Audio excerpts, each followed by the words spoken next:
por exemplo, pela agenda do secretário executivo da Previdência Social, porque está claro por exemplo, por um PowerPoint que a Confederação Nacional da Indústria divulgou. Essa contrarreforma interessa aos capitais, os diferentes capitais, ao bancário, ao industrial, aqueles que pretendem ter novas mercadorias para vender. Não só as mercadorias clássicas como os carros, os computadores, os telefones, mas vender também previdência, educação, saúde. É a eles que interessa. E eles dizem isso, sem pudor.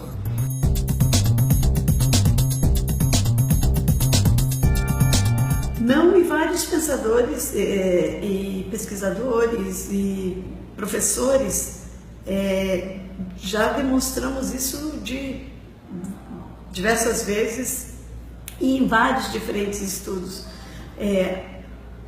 Também a ANFIP, a Associação Nacional dos Fiscais da Receita Federal, demonstram que não há rombo e se a gente fizer um estudo sério das duas pesquisas que o IBGE faz, nós podemos ver que não é por pressão demográfica que essa reforma está se realizando. Aliás, nós não chamamos de reforma. Reforma é para aumentar direitos. Nós chamamos de contra-reforma porque ela retira direitos.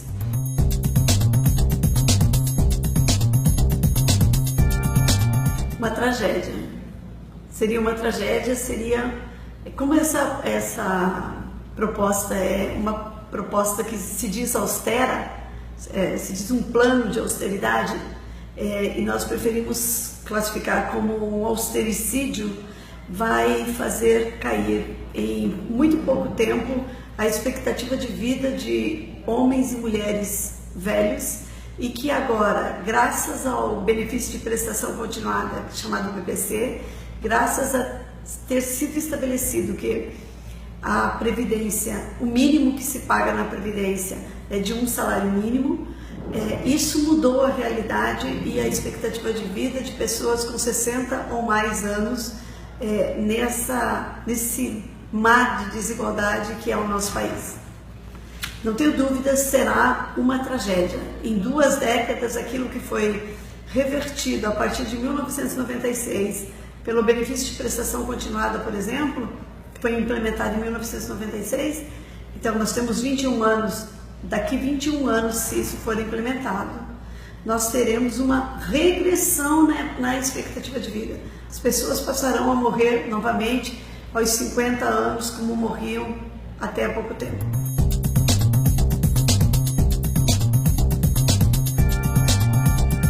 Eu quero lembrar que essa bandeira era da classe trabalhadora em 1988. Em 1988, os trabalhadores e as trabalhadoras queriam uma única previdência para os trabalhadores que trabalham no Estado e para os trabalhadores que trabalham empregados pelos diferentes capitais.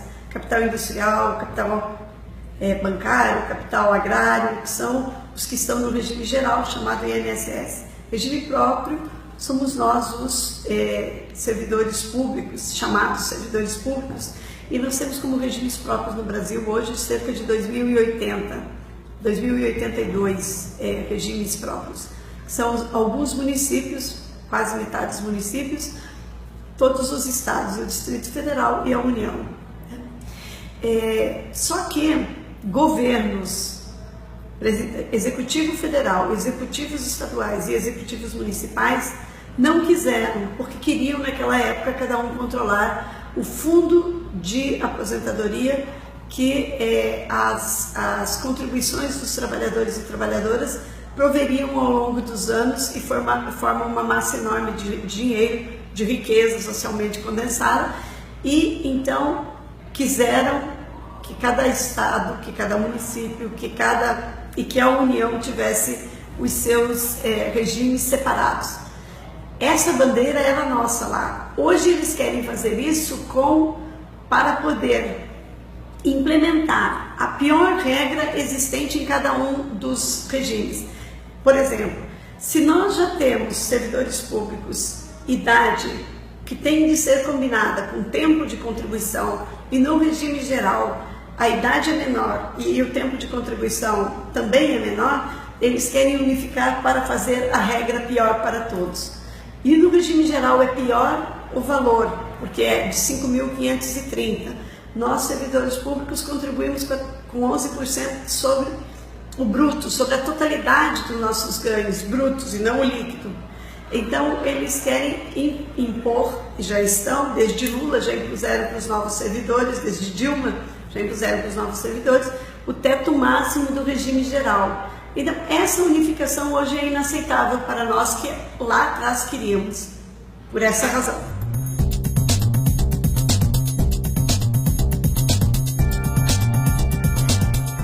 A unificação, me parece, dos regimes seria aceitável se nós estabelecêssemos um teto que fosse capaz de incluir boa parte dos trabalhadores, inclusive aqueles trabalhadores, por exemplo, que ganham até 20 salários mínimos ou 25 salários mínimos, e incluíssemos todos no mesmo regime, inclusive nós que vendemos a nossa força de trabalho para o Estado. Se todos fossem incluídos nesse regime, esse regime teria muito mais condições de operacionalidade, porque ele recolheria valores maiores e de muito mais trabalhadores pelo país. Agora, é preciso que se diga, e há muitas provas sobre isso, não apenas evidências, que o regime geral e os regimes próprios não são deficitários. A sobra de dinheiro, inclusive nesses regimes, no regime geral, há 20 anos há superávit. E por que não se amplia com esse superávit os valores da aposentadoria, aquela básica de um salário mínimo, né? Daria para aumentar talvez para 2 salários mínimos, não é? Por quê? Porque uma previdência privada, seja ela aberta ou fechada, a previdência chamada complementar só crescerá se a previdência pública for muito pouco capaz de prover as aposentadorias e a proteção da velhice. Ela não é incapaz por conta da ideia. A ideia e os recursos existem, mas cada vez que se aumenta, cada vez que se dificulta o acesso à previdência, a previdência pública, a previdência social, está se patrocinando o crescimento da previdência privada. Estas contras-reformas, desde Fernando Henrique, de Luiz Inácio Lula da Silva, das medidas postas por Dilma e essa proposta por Temer, todas elas têm esse mesmo objetivo: reduzir a previdência pública para fazer crescer a previdência privada.